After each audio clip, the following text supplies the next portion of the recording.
mun na tɛ ɲagalen fo de an bɛ bɛɛ fo sa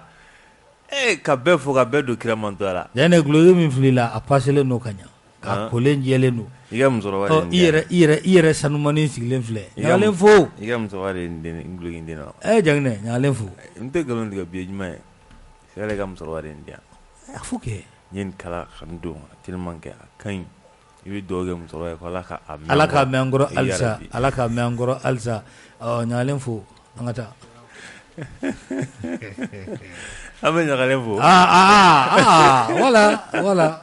baara ka ɲi sisan depuis kalo kelen mi dala ɲagalen fo ɲagalen fo c'est quoi c'est qui Sidibe n buramuso yɛrɛ tɔgɔ Mariam tabarikala Mariam Fouché Mas mi fo a diyara n ye ka lamɛnbaga bɛɛ lajɛlen fo fɛn fɛn sɔgɔlen don an na sɔgɔmada in na ɲɛma Umar Cɛfin Mariko awɔ an b'a fo sɔgɔmada in na ni Ala sɔnna ma awɔ Fanta Konate i b'a fɔ i yɛrɛ y'a fɔ cogo min na Sana Univers voilà an bɛ a cakɛla bɛɛ lajɛlen fo wagati in na Cheikh n bɔra yen de o k'Ala ka tɛnɛ awɔ n bɔra yen de dɛ le style c'est n bɔra yen de ka se style Sana Univers merci tiɲɛ na voilà an yɛrɛ an bɛ tila ka taa munumunu fɔ ale ye Malitel da yɔrɔ tɛ yan o don voilà an bɛ tila ka taa munumunu ye ni Ala sɔnna an b'a ka cakɛla bɛɛ fo nin wagati in na u bɛɛ tulo b'i la ka foli k'a di studio kɔnɔmɔgɔ bɛɛ lajɛlen ma a denbayalen don sɔgɔmada in na Madame Dolo bɛ yan an bɛ Madame Dolo fo ka tɔ bɛɛ lajɛlen fo merci wuri bɛ yan Mas Fatumata wuri yɔrɔ Sise ko Ture don dɛ a yɛrɛ Sise ok bi ye juma ye lahɔrɔma don an bɛ dugawu kɛ Ala k'an ka bato kɛlenw ya Rabbi jamana Ala k'a basigi amin kuma ɲɛna Filifɛn i kamisogo Mas i ni sɔgɔma somaw bɛ di an bɛ Ala tanu n bɛ ɲɛmaa fo l'esclave de Dieu Filifɛn ta bɛ sɔn ka dan Filifɛn i ta bɛ sɔn ka dan Filifɛn i ni sɔgɔma a bɛ sɔn ka dan o la dɛ ayiwa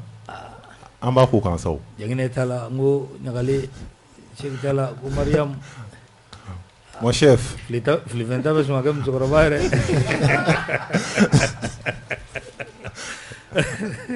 Mas o tɛ baasi ye o hali n'a dan n'o ma ko bɛɛ n'a kuma don ale ye belebeleba ye n bolo quoi ko bɛɛ n'a kuma don awɔ donc n bɛ ɲɛmaa fo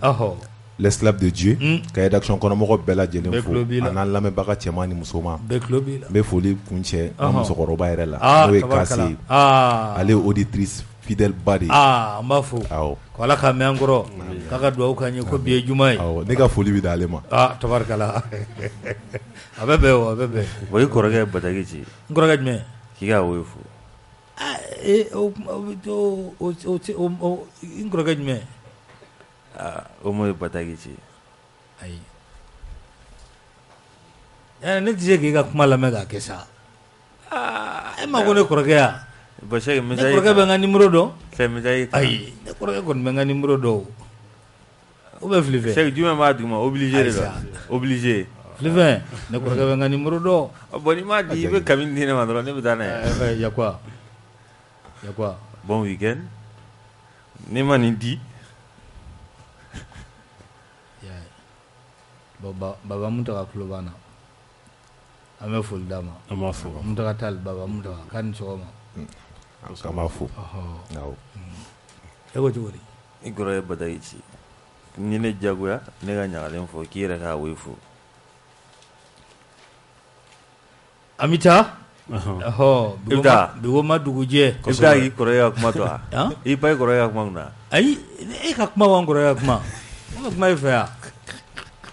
e ka kuma wa n kɔrɔkɛ ka kuma a banna a ka fɔ dɔrɔn k'i ka di ne ma ne ka kɔrɔkɛ bɛ se ka ne de wele ka ko ne ka ci fɔ e ye mais e ka wele e ka ci fɔ ne ye i kɔrɔkɛ o bɛ se ka kɛ a ka ɲi a ye ji caman fɔ ne ye ne y'o f'i ye dɛ ji bɛ yɛlɛ kulu fɛ yan Jangina ko aw jɛlen tɛ pisi kelen na koyi Filifɛn i tɛ sabali Filifɛn sabali dɛ i waɲa ma ɲi dɛ a waɲa ka ɲi foyi t'a la Filifɛn waɲa ma ɲi d'ailleurs dugawu dɔ bɛ kɛ koyi ko i ta k'a ɲɔgɔn b'i ye o de ye nin ye min da ne ka di o duwawu de di e mun ye d'accord ay jangina en karamɔgɔ ye karamɔgɔ an bɛ foli an b'a di cɛkɔrɔba ma Alu Badara nana kase CNT kɔnɔ ani Cour suprême kɔnɔ k'a ni sɔgɔma ba ɲuman kɛ a tulo b'an na sɔgɔmada in na belebele n'an bɛ Peace Chronique la n bɛ dɔɔnin fɔ nka ka ɲi k'a fɔ a ye k'a ni sɔgɔma dɔrɔn Banangabugu mairie du district o ŋaniya ye wasakɛ kosɛbɛ o tɛ o don Musa Kulubali Baldebrek Tandare Musa Bala tɛ Bala janfa Bala minɛ Bala Musa tɔgɔ ka ca nka a caman tɛ Bala ye dɛ a dɔw ye juguni ye dɔw yɛrɛ ye dugumɛnɛ ye min m'an bolo yan o ye dugumɛnɛ ye Jaginɛ ka bataki ɲɔgɔnna nana dɛ e kun i t'a a fɔ Jaginɛ Alhaji Amiru Nangolo Jabtene Alfaruk distribution odo a ka foli bi yan kosɛbɛ voilà Jacques Sidibe ni ye bataki kalan Zeyna ka sɔrɔ an bɛ foli la on Jacques Jonet c'est ka diya ka kalan an bɛ foli an bɛ a di a ye n ka foli yɛrɛ bɔ n kɔnɔ a bɛ min kɔrɔ a b'a dɔn mun b'a la parce que a laban ye kamisa ye i kɔrɔkɛ bɛ kuma f'i ye k'e t'o kɛ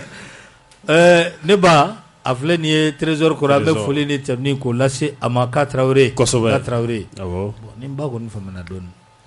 an faamuya dɔɔnin minɛ an faamuya dɔɔnin Tarawele an b'a fɔ trésor kɔnɔ an bɛ foli ye ani tɛmɛni k'o lase a ma kosɛbɛ mais 4 petits bons amis Banangabugu sugu la u bɛ yen an b'u fo u bɛ yen Bazou voilà celui qui me permet de passer tout le temps un week-end doré. Lui, c'est mon pouletier. Bazou. Mon pétadier. Avec foli ni tabni ko la chama. Major, allez be, kani sogoma. Ka foli ka adi Bamsa, le Bougandier. Yana Bamsa fure. Bamsa. On me foli dama Banangabugu. Note kani sogoma. Date korolen done. Note emanga edamanga suma Bamsa fulla de. An b'a fo k'a ni sɔgɔma kosɛbɛ Jakarija Konate a ka foli o bien Masire Magaji lui c'est mon ami Masire voilà an b'a fo m'a f'i ye n ka ye maaw sanga di yan i y'a fɔ voilà je vais porter ça le jour du match c'est le vendredi prochain bi kuɲɔgɔn de don voilà bi kuɲɔgɔn voilà stade la o tɛ yan ka Gomane fo Gomane non kana Gomane fo munna ale de ne ni terikɛ bila ɲɔgɔn na i ka dɛsɛ ni terikɛ ayi non ale de ni terikɛ bila ɲɔgɔn na avant nous en plein vol i ka sengo la bataki dɔ nana dɛ ayiwa nin bɔra min ayiwa ale tɛ bonjour donc refi docteur Pere donc quoi salut mas ayi tɛ i tɔgɔ yɛrɛ wa ayi dɛ tɔgɔ yɛrɛ tɛ bilen ayi ni bataki kɔni nin bɛ chèque de kun kan mais filifɛ ka a kala a haute et intelligible voix chèque kana na ko n bagara ma a kala a bɛ bɛn o a tɛ message cira chèque ma a kala ne ko i k'a kala salut Mas chèque se lave avec quel genre de savon maintenant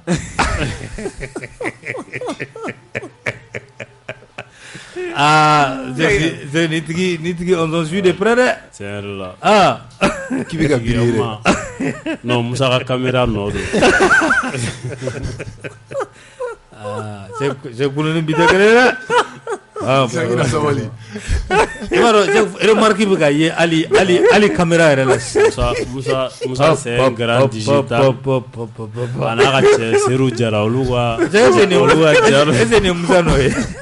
olu bolo nɔ don quoi a ka dugawu kɛ ala k'a bɛɛ ɲa ya Rabbi n kɔni nin ye hɛrɛ ye chèque chèque nin bɛ k'i su dɛ ti sɔn ayi n ko dɔw bɛ yen kumakan o hali ja u b'a bɛɛ nɔfɛ kɛtɛ u t'i to yen dɛ non i tɛ kɔnɛ chèque i tɛ kɔnɛ mais chèque biri ye bataki dɔ kɔni cira ma mais j'ai pas mon verre je n'arrive pas à déchiffrer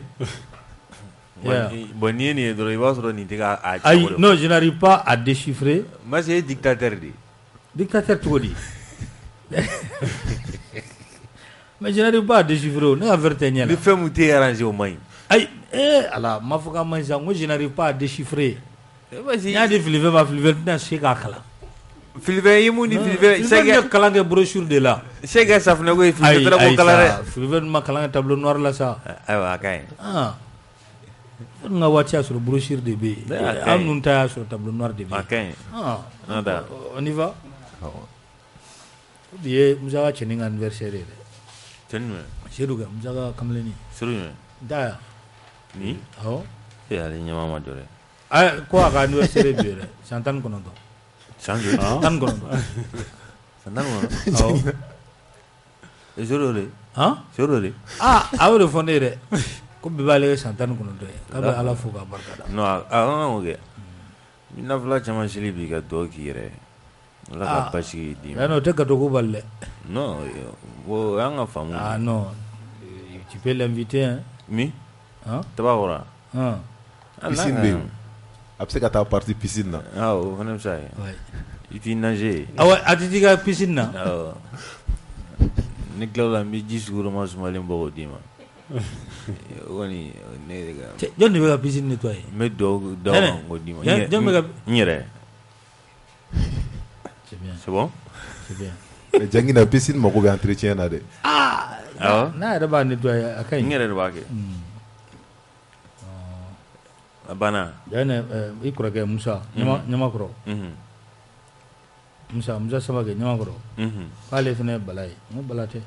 mais Musa interga de interga do o ta ke balai de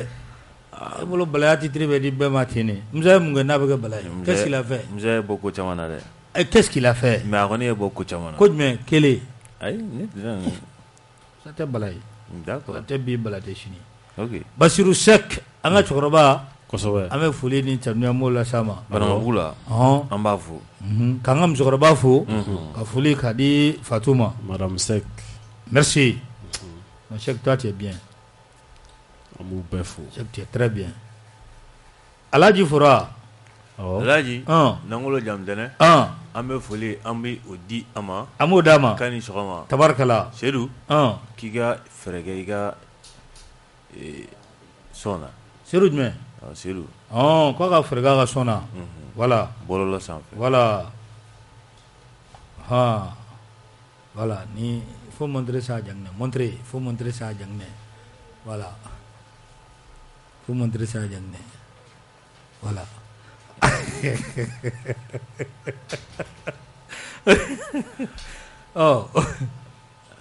on en parlait on doit ya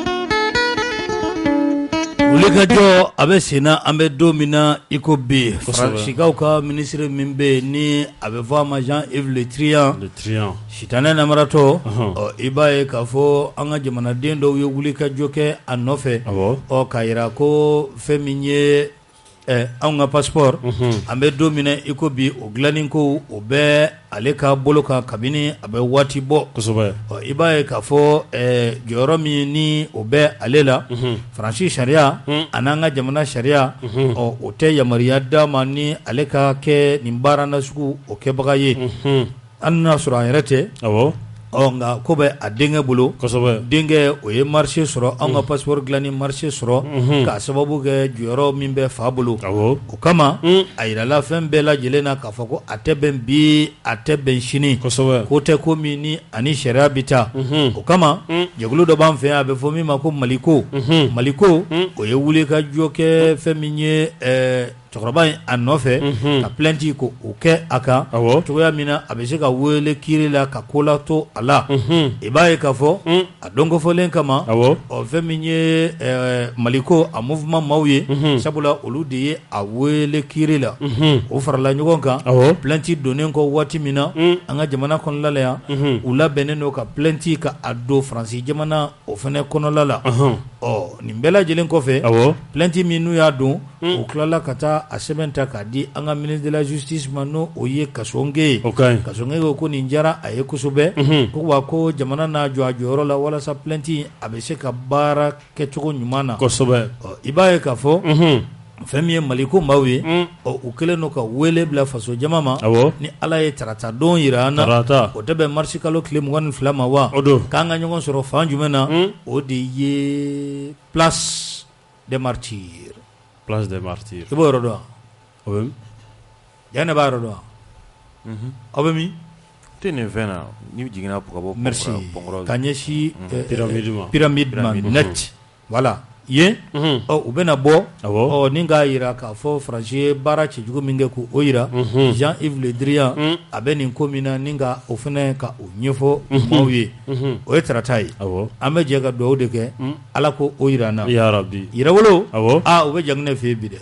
irawolo debout sur les remparts bido be jangne fe bi be jangne fe sigida worona nyamakro u be mbi kene ga janya mo woro de jagana kana jmenu kunu batagi mutemana we ko nyama koro teremba bo ni ko teremba dro o doneno o be nyama koro sa teranga chawo me ni ko teremba nima precision di terrain ton ko mu to iwaro sigida la to be terembela me ni ko teremba abe famu be nyon so terrain muna no e quartier re be je terrain no te mo to la o ye tabarkala donc o re ala kan shi joka a wati ko kono ya rabbi ote odo obato ni ametani kuna fulu ye sabula ale de be mafa kasro imadore bla ida kosobe ma kuna fulle o gawsani ma kuna sirile odo wule ka jo anyake ya be dogo kun kelembo kaira anga jamana famaula tuko ya mina ubeshika koke ko jumendo Franci aka jafle so min be na be fama ko France 24 ka fara RFI ka sira ka adiuma ka boanga jamana kono o fuka tafa anga jamana abasigira wati mina ibaye ka fo kunjume ye ma chama blani dino selila yani jamana nyama oluku ka decision tasaka baraw katemeni oye kosobe ode ka fo Franci ube wale ya chechugu munna anga jamana kono adugulente mala abada Mauritanie ka ufe anya e ka fo anga jamana ani Mauritanie danchela ule ka jo akera mafado kera yani Mauritanie ka were ka kuma Franci radio show mimbe nabe fo mako RFI o seranga kuma tate dro ka serenga anga wulu mashiri tabaw ko ulu nyangi jalaki bolode ngoni ka ashin olula ka fo ko anga wulu mashiri tabaw olu nodo kasoro dalu kele atu ubolo kabine o wati angogo ansira Franci la sira befe o befe ka sira minge sisa ninga yoro ere ka adatugu wala saka gerente ka dofra ka nga jamana kono o de ye kunafuli o tasirai kunafuli adi chogo jugu abeshika dugu ka achi kunafuli di chogo jugu abeshika jamana chi ibaye ka fo o liga jokera Franci fe o mubo o utara sofara o ka kuma do ta ko lu sugolo nyogonga o ka fo ka nga wolo masiri tabaw ko olu de be ka mawbone unina namanya ka fo ka kirati jache jugu dow France 24 fene yo o yira ninga fara RFI o taka anya yira saka fo ko asira adana danga siri ni organi flaw ka barla anga jamana kono note ansigilente ni femi obebo ala na nyamaw kabi anye wele da uye anga wele da kan uyo me ka jabi di kunu o jabi o de kera sababu yesha ni ika numero ka ata o canal de goder sanfe abe yiri la ko bloquer on ont bloqué tabarikala 98.5 ni yata radioni na FM na ite foi menifie mangante merci akerati okunu Franci jamana fama anyiningara ibaro yere ko fo baraw be sena ame domine ko bi Franci ka ufe ay fo mi mago campagne na manya ka fo ko be sena kuma galama o tenkunala tele so fe Franci abe fo mi mako BFM oluye kuma galama ko tenku ala ko haklina jmene bala jamana nyamaw klenka ni decision ta ka RFI ani France 24 ka affermer Mali kono aye kuma min fo Cheikh Sidibe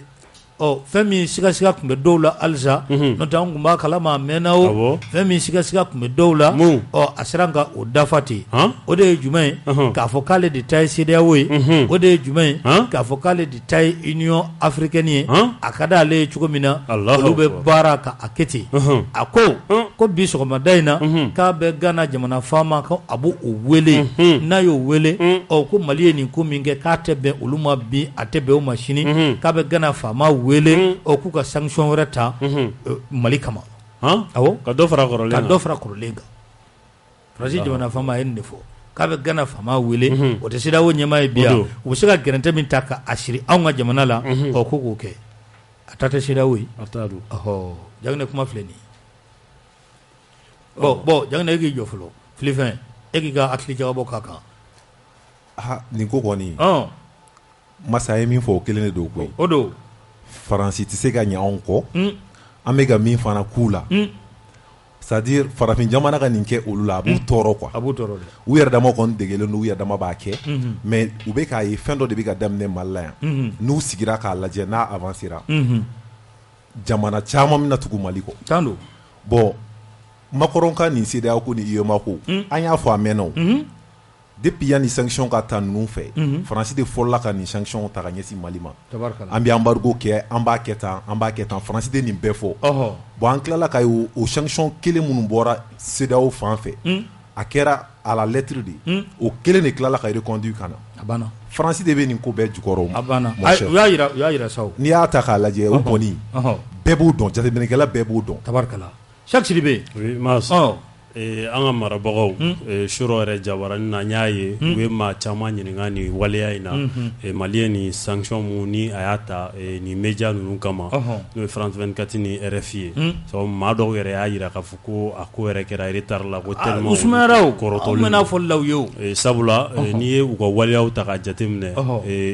communiqué mun yɛrɛ kɛra sabu communiqué in yɛrɛ la u ye référence kɛ radio dɔ kan mun kɛra sababu ye ka dugu kelen yɛrɛ ka radio Mille Collines ka dugu kelen mun mɛ ci a kɛra Rwanda donc maa tɛ se k'i sigi ka o ko sugu natɔla ye k'i bɛ o to ɲangilibaliya ye donc ka bamananw ka kuma don sabu ma wuli kuma dɔn o ka fisa n sen ka di ye donc ni wuli kuma dɔn i tɛ boli ka maa min to voilà ka nana bolifura ta k'o to donc o de la sisan an ka faamaw kɛlen ka nin décision in ta sabu mɔgɔ caman y'a ye k'a fɔ ko c'est salutaire donc malgré que mɔgɔ dɔw y'a jira k'a fɔ ko a nana retard la dɔɔni mun kan ka kɛ en avance donc maintenant France bɛ ka position mun ta halisa sabu nin ye halisa toujours an ka marabagaw k'u jɔ u jɔyɔrɔ la halisa fɛn wɛrɛ bɛ bɔ nin na mun tɛ nin si ye et puis Mali b'a sago sɔrɔ Jago Kebe ale ye ɲinini kɛ a ko kan a ye fɛn min sɔrɔ an ka jɛ ko o lamɛn ka kɛ ni Faransi ni Mali cɛla gɛlɛyaw ye o bɛ ka kɛ sababu ye ka don u ka kunnafoni di siraw fana la ni kunnafoni kolon carili ye u ka kunnafoni di sow fɛ an ka jamana finitigilakaw kunkan ko la ni kunnafoni kolon carili bɛ se ka kɛ sababu ye k'an ka jamana wolomasiri tabaw bila hakili wasi la ɲange jumɛn de kan ka ta jamana ɲɛmaw fɛ ka Faransi kunnafoni di so ninnu sɛgɛrɛ an ka jamana kɔnɔ jaabi sɔrɔli ni ɲininkali la an ye jamanadenw ɲininka u ye min fɔ o de filɛ nin. Ne tɔgɔ ye Cheikh Ahmed Drago. Bon, par rapport aux médias français, RFI, TV5, France 24, on peut faire mon circuler, comment mon tétien, on peut mon circuler en réseau sans faire qu'un yéchi tentigila comme un finitigila comme un transition comme d'oreté en population la fontaine en population blanche ou ani d'abord au drone.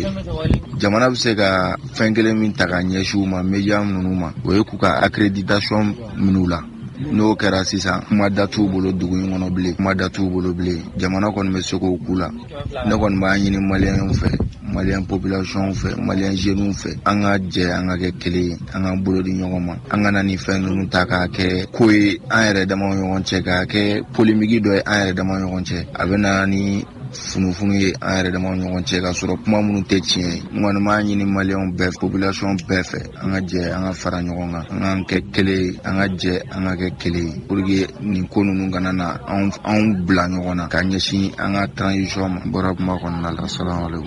salamaleykum ne tɔgɔ ya Sangare France 24 bɛ ka information mun di France 24 TV5 ale ni RFI olu bɛ ka information min di an ka jamana kan ne bolo o y'anw yɛrɛ de nɔ o ye jamanadenw yɛrɛ de nɔ parce que n'olu ye information di u b'an de ka jamana kan o y'an de sago b'an ka jamana la n'an y'u gɛn ka bɔ an ka jamana kan ne bolo o y'o bannen don an de tɛ an ka jamana ye an b'u gɛn ka bɔ an ka jamana kan foyi t'o la an de tɛ an ka jamana ye olu lafiyalen de bɛ yan o de la olu bɛ ka manamanakan fɔ an ka jamana n'an y'u gɛn ka bɔ an ka jamana kan ne bolo o y'a bannen o an de tɛ an ka jamana o an de sago b'a la. n b'i fo i ka ɲininkali la n bɛ Peace FM mɔgɔw fana bɛɛ fo minnu bɛ wagati d'anw ma an ka se ka an hakilina fɔ bon n'i y'a jateminɛ France 24 RFI téléso minnu ou bien radio so minnu bɛ Mali la minnu bɛ ka Mali tɔgɔ jugu yira diɲɛ fan bɛɛ u bɛ ka information kolon fɔ Mali kan bi bi in na an bɛ yɔrɔ min na guerre médiatique de bɛ yen ne ka hakilina ce n'est pas seulement ko k'u gɛn ayi ne bolo Mali ye se sɔrɔ Faransi kan communication na n'i y'a ye Faransi sera ka taa ka bɔ Mali la bi parce que Maliens ye Faransi ka wo bɛɛ yira o de ye Faransi affaibli Faransi affaibli la a yirala diɲɛ bɛɛ la ko Faransi affaibli la Mali la parce que a bɛ ka koko kɛ an ka médiaw sera k'a yira kɛnɛ kan o de y'u affaibli ne bolo kɛlɛ ma ban ni ye u y'u mabɔ mais kɛlɛ bɛ yen nɔ toujours o kɛlɛ ye jumɛn ye u bɛna fɔ k'u bɛna don an na sisan ko ka communication kolonw bila an ka fɛnw kan an ka bɔlɔlɔw kan et puis k'a yira diɲɛ mɔgɔw bɛɛ la maintenant ne bɛ mun kɛ sisan o de k'an b'a k'an b'u gɛn u ka t'u sigi yɔrɔ wɛrɛ ka continuer ka baara la an ka média de kan ka wuli sisan an ka fɛn bɛɛ communicateurs bɛɛ kan ka wuli k'a yira k'u bɛ ka mun fɔ ko nkalon don mais Assimi bɛ kɛlɛ la terrain kan cogo min na aw fana kan ka yɛlɛ terrain kan fɛnɛ k'a yira nkalon don parce que une fois a y'a yira ko Faransi bɛ baara kolon na Mali bɛɛ ɲɛ b'o la mais u bɛ ka communication minnu kɛ ne bolo baara dira an ka média de ma sisan aw ka wuli bɛɛ ka wuli ka sɔrɔ k'a yira diɲɛ na ko Faransi bɛ ka mun kɛ k'a maɲi nin nɔ ko Faransi bɛ ka mun kɛ gouvernement yɛrɛ kan'u gɛn yɛrɛ ne bolo an ka média ne dalen don an ka média la ne b'a dɔn an ka média ye baara mun kɛ nin wagati in na ni Faransi y'a ka kisi ni kasa cɛ ka t'i sigi k'a bɛ t'i sigi Niger k'u to na k'u bɛ an ka information tiɲɛ yan nɔ ko k'a yira diɲɛ na an ka média bɛ se ne dalen don la maintenant média de kan ka wuli k'a yira ko u bɛ ka fɛn fɛn fɔ tiɲɛ nkalon tiɲɛ kelen t'a la parce que n'i y'a ye u commencera ka même an ka information fɔ bamanankan na pour que k'an ka population minnu bɛ bamanankan mɛn k'u hakili yɛlɛma maintenant aw de kan ka don k'a yira k'u bɛ ka fɛn fɛn fɔ ko nkalon b'a la. Voilà, Janginɛ i interpellé filɛ nin auditeur in fɛ média k'aw de kan ka aw jɔyɔrɔ la. Burama an y'an jɔ an jɔyɔrɔ la fɛn fɛn kan ka kɛ kunnafoni di sira fɛ bamanankan na cɛnni yɛrɛ la ne bolo Mali kunnafonidilaw b'u se la bi u seko n'u damana su ni tile ka maaw ka kibaruya ɲini k'a d'u ma mais n'i ko i bɛ sisi wayi de lamɛn o fana y'i ka hakɛ de o y'i ka faamu ye donc n'o de ka di ye bon mɔgɔ t'i balo la mais kuma in bɛɛ ye min ye an kana ɲɔgɔn ye makɔrɔn forontora de cɛ n'i forontora i t'a dɔn i bɛ min kɛ bilen sinon a bɛ n'aw ye mɔgɔ ca jagi la voilà parce que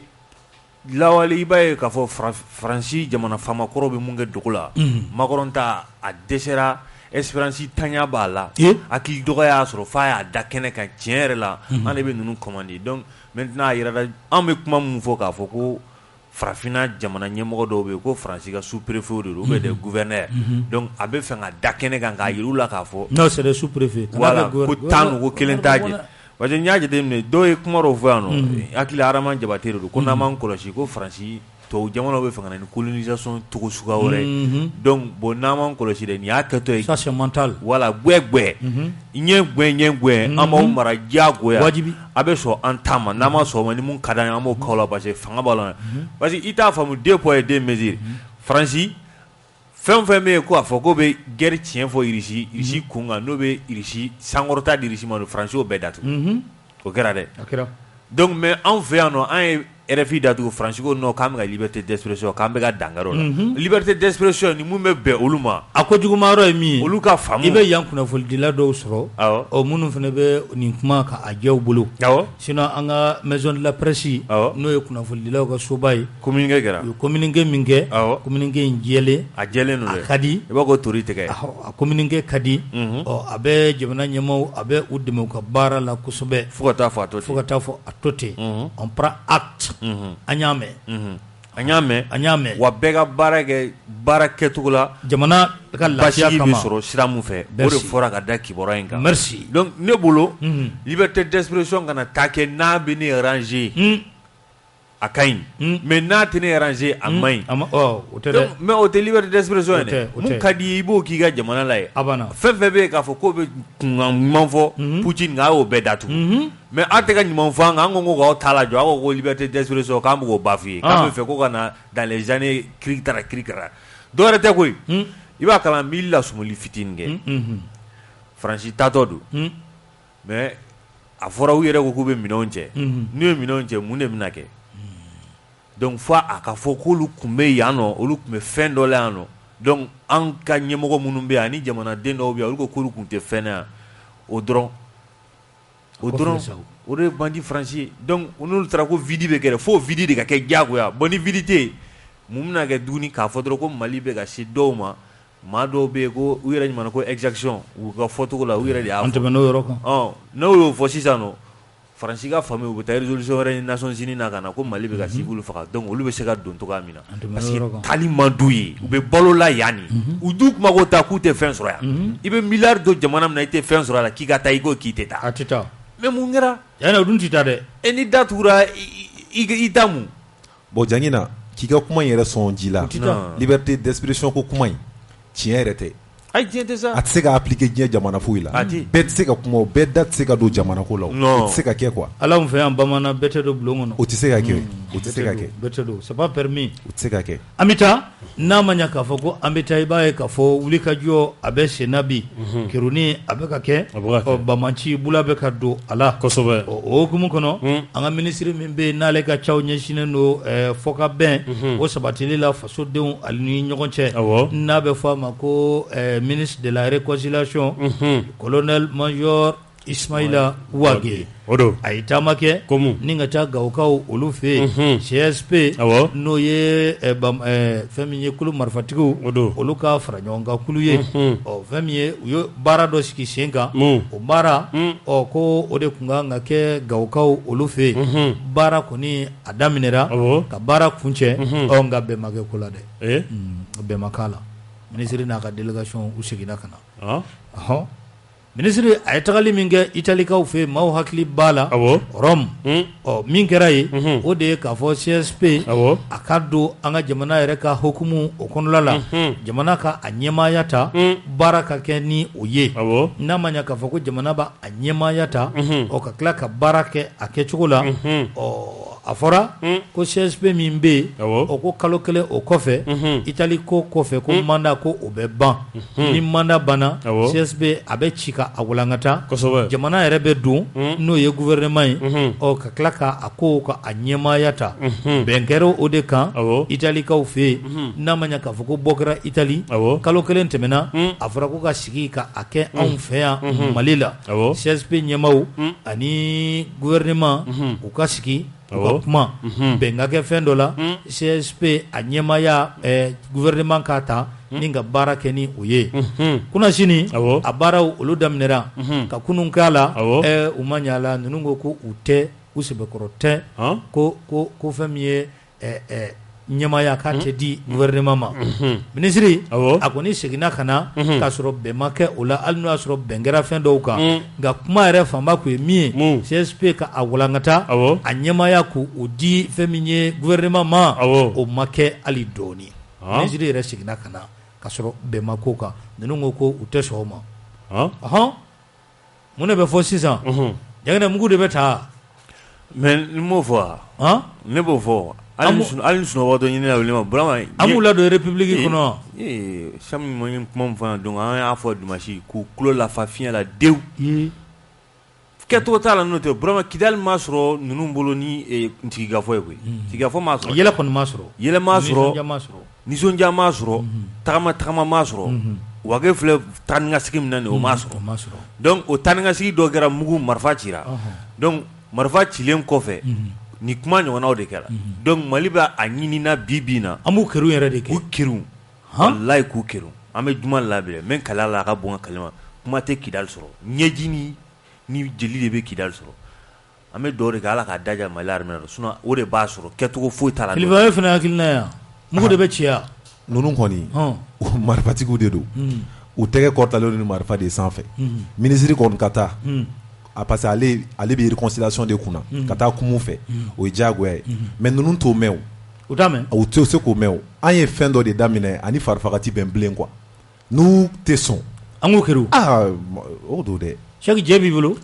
Mas o jɛlen don kosɛbɛ sabula a bɛ wagati bɔ an y'a fɔ ko c'est le moment opportun wagati kɛra u ye kalo damadɔ kɛ u makunnen don u tɛ ka kuma u bɛ ka kow lajɛ sɔgɔma an y'a fɔ yan nɔ ka fɔ ko c'est le moment opportun y'an ka gouvernement fɛ a ka se ka wuli ka jɔ kɛ k'a dɔn yɛrɛ précisément minnu bɛ fɛ ka don république kɔnɔ ni mun tɛ fɛ ka don a tɛ ɲɛ mun kɔ a ka ko ye susuli o dɔrɔn de ye nin solution ye Sitan Kone ale ye maaw ɲininka la an ka jɛ ka ale ka o lamɛn a dogolen tɛ masi la bi k'an ka welemasiri tabaw k'u bɛ ka se sɔrɔ banbaciya wale tigilamaw kan o bɛɛ n'a ta maa dɔw kɔni hakilina ye ko sigi ka fɔ k'an k'o kɛ banbaci dɔw fɛ minnu ye fasodenw ye i b'a fɔ Yag Agali ani Amadou Kufa walasa ka pereperelatigɛ sɔrɔ ni ɲiningali in na anw ye maa dɔw ɲininga u ka jaabi filɛ ne tɔgɔ ye Madame Kone Kadija Traoré n'i y'a ye an bɛ dingɛ o dingɛ kɔnɔ kɛ bi o ye négociation minnu kɛra kunun o négociation de an b'o dingɛ de kɔnɔ bi puisque négociation de ninnu caman k'u bila anw na u y'an ka faiblesse dɔn négociation de senfɛ donc mɔgɔ kana ɲinɛ ɲimi ka dɛsɛ a ku la u bɛ tagalen sira min fɛ ko fila don u bɛɛ bɛ sa ou bien an yɛrɛ bɛɛ bɛ sa kɛlɛ in bɛ kɛ jusqu'au bout faire tout sauf négociation ou ka puisque ni ye ninnu négocier an ye baara a bɛ komi o ye segin kɔ de an ye min kɛ ka taa ɲɛfɛ kɛ an ye pa fila min ta ka taa ɲɛfɛ an b'o pa tan de ta ka taa kɔfɛ n'a ye ninnu négocier a bɛ komi an seginna de k'an bolo di Faransi ma tugun Faransi ka segin ka na donc négociation tɛ ninnu na soit u bɛ u comporter komi maliden tɔ normalu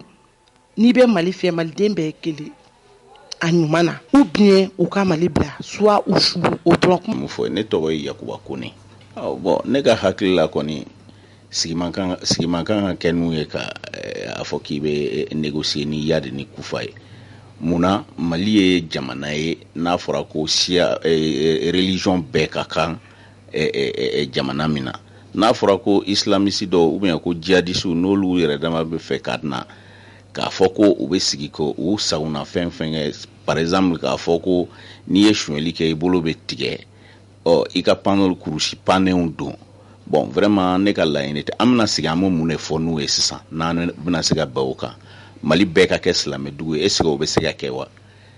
le Mali pays laïque de don kɔrɔ ye ko diinɛ religion bɛɛ de ka kan jamana na n'a fɔra ko diinɛ kelen mɔgɔ bɛna fɔ k'a bɛ a ka sariya imposer a kan vraiment ne bolo an man kan ka sigi ka fɔ ni ninnu ye jihadiste ye mɔgɔ ye yɛrɛ n'i m'a kɛlɛ i b'a kɛlɛ de ka s'a la o de y'a ɲɛ ye diɲɛ tɛ ni jihadiste ni mɔgɔ bɛ bɛn a kan ko o b'a to i ta la n'i ye jihadiste sɔnlen ye mɔgɔ ma dɔrɔn i y'a ci de mɔgɔ ni jihadiste tɛ sigi k'a bɛ bɛn fɔra dɛ maa ni jihadiste tɛ sigi ko a bɛ bɛn fɔ la ka taa ni nin kɔrɔfɔ tɔ ye ɲɛfɛ Mariam Jara ale fana ye wuli ka jɔ kɛ o jaabi ni nin fana ka surun ɲɔgɔn na kosɛbɛ an k'o fana lamɛn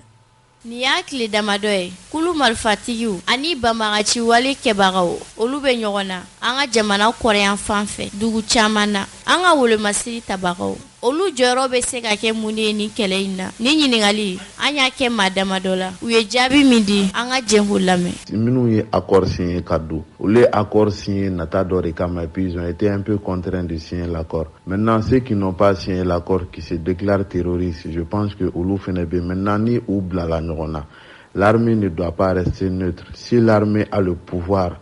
d'anéantir ces deux groupes là ceux qui ont signé l'accord et les autres là problème t'a là. Maintenant, même ceux qui ont signé l'accord, souvent ils posent des contraintes. Il m'a famille. Donc, il ne faut pas que l'armée reste ici. L'armée reste pour, c'est-à-dire l'armée s'assoit où c'est qui coule la dron, fait un cadeau et n'a cadeau de mauvais bella, n'a mandé de mauvais bella. Tous ceux qui ont pris les armes contre le pays,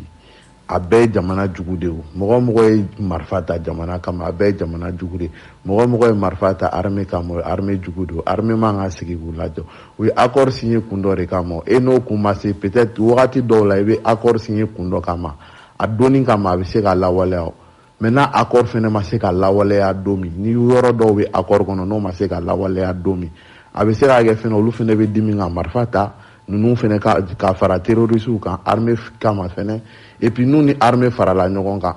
kɔfɛ u bɛ armée bɛ kɛlɛ kɛ u bɛ fɛnw kɛ parce que u ye accord signé mais ni désaccord nana don min o bɛ kɛ ka sɔrɔ olu ye armée dɔn u b'a dɔn fɛn min bɛ passer armée la u b'an ka armée dɔw bɛ bɔ n'an ka armée fɛn dɔw ye donc au-delà de ça n'u bilala ɲɔgɔn na si l'armée a le pouvoir k'a fila bɛɛ bɔ yen u k'a fila bɛɛ bɔ yen dans le cas contraire u bɛ se ka dɔn ninnu rallier u ka cause la cogo min na ka tila k'u maîtriser pour que u kana se ka marifa ta kɔfɛ u bɛ se k'o fɛnɛ kɛ. Bon, armée malienne kɔni c'est vrai ni y'a jateminɛ an bɛ waati min na sisan depuis France y'a reculé d'abord nord sinon u bɛna barika na redéploiement mun kɛ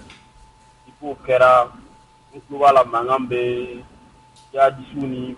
défense ni ɲɔgɔn cɛ nord la comme il y a fait la résumé cogo min na le groupe ale ma accord signé et aujourd'hui olu ni ce qu'on appelle terrorisme ɲanikɛlaw bɛ ɲɔgɔn na o bɛ ɲɔgɔn na fɛn fila de la parce que ni Faransi taara sisan an b'a fɔ yɔrɔ min ko la zone des 3 frontières ou bien plutôt le Lutako Gourma k'a daminɛ Mali ni Niger ani Algérie ni ɲɔgɔn cɛ olu zone na Faransi de tun bɛ ka kɛ blocage ye walasa sɔrɔsiw ka don ka taa terroristes ka taa don Mali kɔnɔ ka fɛnw kɛ sira minnu tun bɛ yen nɔ Faransi tun bɛ k'o siraw bloquer donc comme Faransi taara sisan donc o sira ninnu bɛna dayɛlɛ de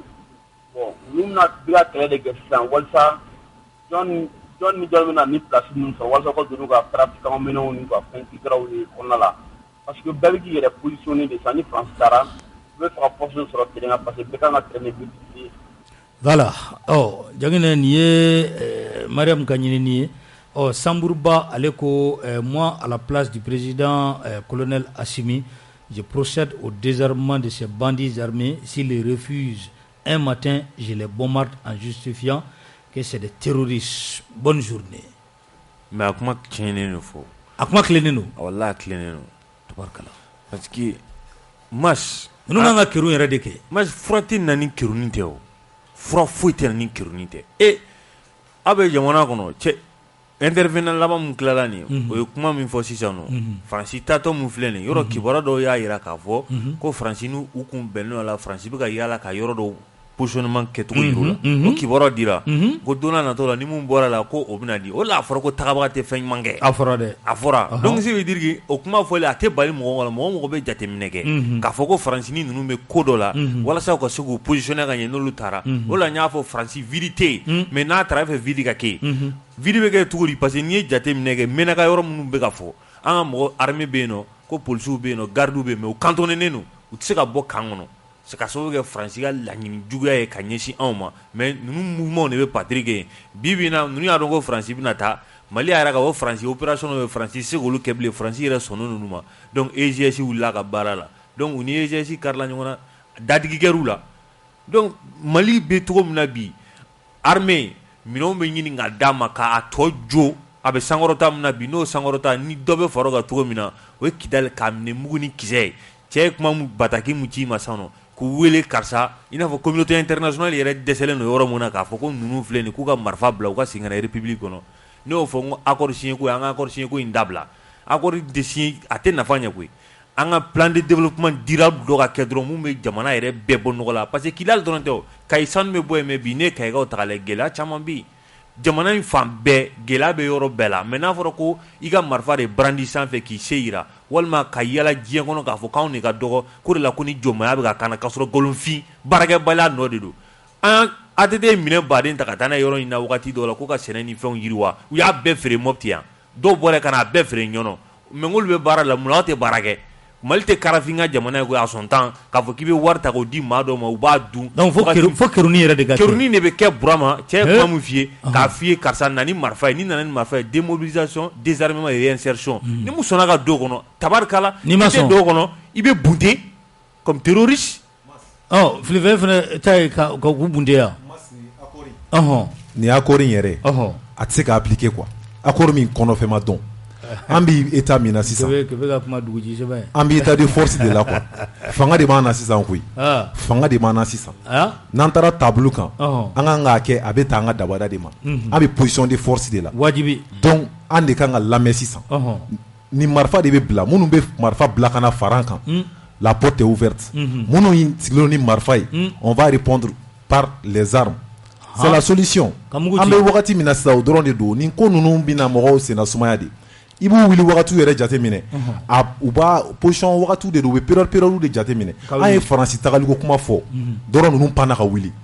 hasard tɛ o mɔgɔ b'a miiri hasard min don hasard tɛ o a tɛ ka kɛ kun ninnu téléguidelen de don télécommandelen de don tabarikala Cheikh i bɛ jumɛn d'a kan nin bɛ mun ye bataki ci ma sisan a bɛ n hakili jigin wagati min na Poutine bɛ na ministériya la Russie o wagati fɛn Russie i da sera belebele tɔgɔ ma dɛ dugu dɔ tun bɛ yen nɔ Tchétchénie ni ye nin fɔ Macron kura a bɛ sirin ka pan voilà la guerre en Tchétchénie Poutine de kɛra sababu ye k'a ban o fana tun bɛ i n'a fɔ nin cogo de chaque fois u bɛ wuli rébellion ni fɛnw na ka jamana tiɲɛ sécurité tiɲɛ donc Poutine nana dɔrɔn a ye mɔgɔw bila ka taa su kelen u ye yɔrɔ u ye bombardement kɛ fan caman fɛ ka dugu bɛɛ masumaya tile 3 a sɔrɔla ka taa ni cɛ o cɛ y'i kunna wuli a b'o kuntigɛ a banna depuis o don fo bi Tchétchénie kɛlɛ a banna mɔgɔ si t'a mɛn ko la guerre en Tchétchénie donc o kelen de bɛ se ka kɛ an ka nin yɔrɔ zone in na merci Cheikh ko ban kuma ka ɲi n'a ma ɲɛ k'a fɔ ko aw bɛɛ bɛnna kan k'a fɔ ko ka kiruni kɛ kirunu a tɛ kɛ fo an ka surasi kɔrɔw an mago b'olu fana la bi kosɛbɛ o hakilinaw u y'a kɛ jamana in ye an mago bɛ maliyɛn bɛɛ la surasi kɔrɔw olu fana y'u ta fɔ filifɛn y'u ɲininka u ye min fɔ an k'olu lamɛn jamana in kanu ka kɛɲɛ ni gɛlɛya b'an ka jamana kan lakanabaliya binna ku kan a ka kan an ka kɛlɛcɛkɔrɔw olu fana k'u hakilina fɔ o de la anw gɛrɛla maa fila la u ye fɛn min fɔ an ka jɛ k'o lamɛn ne tɔgɔ ko Forogo Jara ne ye surasi kɔrɔ de ye ne sigilen bɛ Senu sisan Mali ni France ka cɛ gɛlɛya ne yɛrɛ kɔni t'a fɛ Mali ni France ka jɛ baara ma ka da mun kan ka taa traité de négrier la fo kana se indépendance ma fo kana se 2022 ma France ye min kɛ Mali la France ye min k'a ka koloni kɔnɔ bɛɛ b'a dɔn a ma dɔn mɔgɔ si la a ma dɔn diɲɛ mɔgɔ si la donc o la sisan France nana an fɛ yan nɔ a mana kɛlɛla fara la a nana ka na an ka dugukolo nafolo exploité Modibo Keyita ninnu ni Sékou Touré ninnu ye français gɛn u m'u gɛn ni marifa ye u y'u gɛn ni convention de ye sariya min b'u ni ɲɔgɔn cɛ u y'u gɛn n'o de ye donc mun na anw minnu ye sisan mɔgɔ ye pourquoi an tɛ se ka France gɛn n'o ye France tɛna yɔrɔ si k'a fɔ ko France bɛ taa i bɛ dusu suma a bɛ n'i ka dugukolo nafolo exploité ka taa n'a ye ka terrorisme implanté ka jamana kan a bɛ n'a bɛ fɛ ka yɔrɔ min exploité a bɛ mankan dɔ yen nɔ ka jamanadenw papa ka fɛnw bɛɛ papa donc o waati la o kɔnɔna na mɔgɔ tɛ sigi ye u b'o dugukolo exploité n'i y'a mɛn ko développement social de don koyi c'est la richesse du sous-sol France ninnu ni fɛn Amérique ninnu fɛn ka b'an da jumɛn sous-sol exploitation du sous-sol de don n'o tɛ dɔwɛrɛ t'an ni ɲɔgɔn cɛ o n'anw kɔni y'an sera k'an ka sous-sol exploité sisan ka ɲa ka baara an fɛ yan nɔ mun na anw tɛ développé mais France bɛ taa n'a ye n ko France bɛ taa n'a ye ka taa baara k'a développé ka sɔrɔ k'a na feere anw ma anw dun ka propriété de fɛn ka don droit de l'homme yɛrɛ la nafolo a man kan fiye mɔgɔ wɛrɛ ka dugukolo jɔ nafolo b'a bɔ droit de l'homme y'a fɔ l'article premier du pacte international relatif aux droits économiques, sociaux et culturels o y'a fɔ o article premier y'a fɔ article premier du pacte international relatif aux droits politiques et civils o y'a fɔ mun na o droit de l'homme mun na an tɛ se k'o appliquer ne yɛrɛ t'a fɛ ne yɛrɛ France yɛrɛ de tɔgɔ de yɛrɛ de man di ne ye parce que n'i y'a France yɛrɛ de baarakɛɲɔgɔn man di i y'a faamuya France fɛ baarakɛɲɔgɔn man di mɔgɔ bɛ sigi i bolo a lajɛ kɛ France kelen ma Afrique mara o France kelen Afrique mara n ko anglais y'a mara anglais ka marabolo lajɛ bi kɛ portugais ye Afrique mara portugais ka marabolo lajɛ bi kɛ espagnol ye Afrique mara espagnol ka marabolo lajɛ bi kɛ i ka France ka marabolo lajɛ u bɛ cogoya di danfara jumɛn b'u ni ɲɔgɔn cɛ i yɛrɛ kan k'o jateminɛ bɛɛ kan k'o jateminɛ cɛ hakɛ bɛ fali kun sabanan koyi hakɛ bɛ fali kun sabanan n'i y'a sama ka tɛmɛ a da kan ko bɛ bɔ donc c'est trop ne bɛ min fɔ denmisɛnninw ye sisan hali kana sɔn France ka coopération ma fiyewu an ka dabila fiyewu mɔgɔ bɛ se so la ka sɔrɔ i bɛ sigi a nɔgɔla kan koyi ni France tɛ Mali kɔnɔ ni France bɔra an ka jɛ la o bɛ se ka Mali faga wa a tɛ se ka n faga Sékou Touré ninnu ye Mali France gɛn yan nɔ marifa tun t'u bolo foyi tun t'u bolo u y'a gɛn ni sariya de ye o sariya kolon b'an bolo yan nɔ pourquoi France an tɛ se ka Mali bɔ ni France bolo ni o sariya kolon ye Modibo Keyita ye France gɛn yan nɔ sariya marifa tun t'u bolo n k'u y'u gɛn ni sariya de ye donc o sariya kelen b'an o sariya kelen bɛ yen pourquoi an tɛ se ka o sariya kelen appliquer munna an tɛ se k'o sariya kelen appliquer avec la France France ye fɛn dɔ sɛbɛn ko a tɔgɔ de l'impérialisme o influence o article 25 b'a kɔnɔ a fɔra i ka marabolo kelen k'i ka intérêt t'a la France ka marabolo si kelen ka intérêt t'a la i yɛrɛ ka France ka marabolo lajɛ i ka anglais ka marabolo lajɛ jumɛn développé do ka tɛmɛ jumɛn kan a jumɛn développé do ka tɛmɛ jumɛn kan cɛ hakɛ bɛ fali kosɛbɛ la koyi hakɛ bɛ fali kosɛbɛ la dɛ a tɛ tɛmɛ o kan a ko a lajɛ dɛ ne kɔni ta faransi ko yɛrɛ kɔni ne tɛ faransi ka ko fɛ i y'a faamuya i ni mɔgɔ jɛkun ye a ka nafa don ɲɔgɔn kun ye mais ale ti nafa dɔn kun fo ale de bɛ ka nafa bɔ an kun ko fo ko parce que ko se b'ale ye non o fana man ka kɛ droit de l'homme bɛ yen droit de l'homme kɔnɔ mɔgɔ si man ka faransi man ka an ka nafolo bɔ ka taa n'a ye cogo si la surtout ka anw terroriser a man k'o kɛ o yawa donc maintenant sisan an bɛ yɔrɔ min na bi. voilà nin ye an ka maakɔrɔw olu ka kɔrɔfɔ ye Jangene i ye faamuyali sɔrɔ a la i y'a faamu an bɛ boli ka don santé kɛnɛ kan yani an ka taa sugu la wuri ale ye ɲininkali kɛ dɔgɔtɔrɔ la sinsan kan azumu min sɔrɔla yen an k'o lamɛn.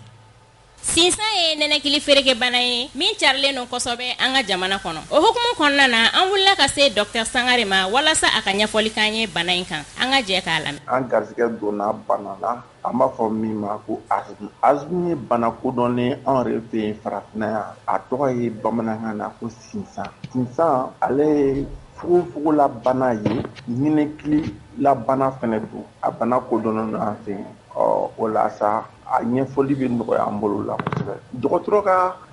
nafa ye min ye sinsana bana la o ye ka sinsan ɲɛfɔ banafasugu min don k'a ɲɛfɔ banabagatɔ sinsan banabagatɔ yɛrɛ ye ani banabagatɔ kɛrɛfɛmɔgɔw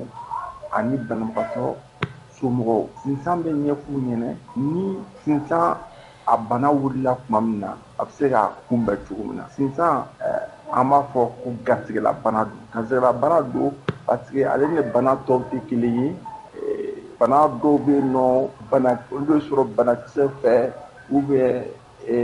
banabagatɔ yɛrɛ bɛ walew dɔw kɛ i n'a fɔ ni ye sukaro dun jabɛti bɛ se k'i sɔrɔ olu fasugu tɛ sinsan ye. Sinsan bɛ dɔ minɛ a dacogo fɛ an b'a fɔ k'a bɔra Ala yɛrɛ donc ni sinsan y'i minɛ i b'i ka balo ani ka hadamadenya bɛɛ kɛ n'a ye. Donc a bɛ se ka lajuguya fɛn min bɛ ɲɛnɛkili la n'o bɛ ɲɛnɛkili degun ɲɛnɛkili dun ni balo bɛɛ bɛ ɲɔgɔn fan fɛ olu bɛɛ bɛ ɲɔgɔn na donc ni ɲɛnɛkili la bana a bɛ se ka mɔgɔ degun a bɛ degun kosɛbɛ fo ka na se ni saya ye. Donc san'an ka se o ma fɛn attitude dɔw bɛ yen nɔ n'i y'olu kɛ a bɛ se ka kɛ sababu ye k'i kisi cogo min na. O la dɔgɔtɔrɔ ka baara fɔlɔ ye min ye ka sinsan ka expliquer banabagatɔ yɛrɛ ye